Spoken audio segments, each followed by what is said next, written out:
Salam. Ən aktual mövzu ilə başlayırıq bu günə. Bugünkü mövzumuz nədir? Yanıma gələn pasientlər ki, 2 gündür ərzində ondan çox pasient gəlib ki, tələbə olaraq ki, tələbəliyə hazırlaşırlar.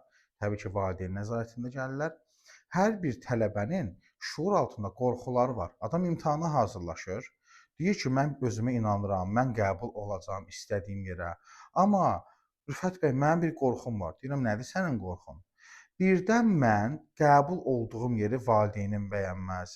Birdən mən valideynlərimin istədiyi o balı yığmaram və onların istədiyi nəticəni əldə etmərəm deyə qorxularım var. Baxın, əziz valideynlər, bu qorxular da övladlarımızın imtahana daxil olduğu zalda imtahan zamanı onlara çox böyük bir çətinlik yaradacaq, həyəcan yaradacaq. Və bu suallara da cavab yazmaqda onlar sual altında qalacaqlar. Görəsən cavab budurmu, bu deyilmi? İmtahanı bir kənara qoyacaq, ancaq düşünəcək ki, birdən mən valideynimin istədiyi nəticəni yığmaram, onda necə olar?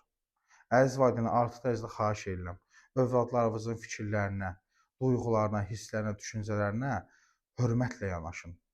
Hər şey sizin istədiyiniz kimi olmalı deyə bir şey yoxdur.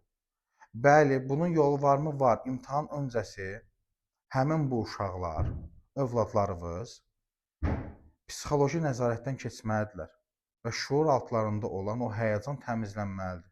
Bununla bağlı müraciət edə bilərsiniz. Diqqətinizə görə təşəkkür edirəm.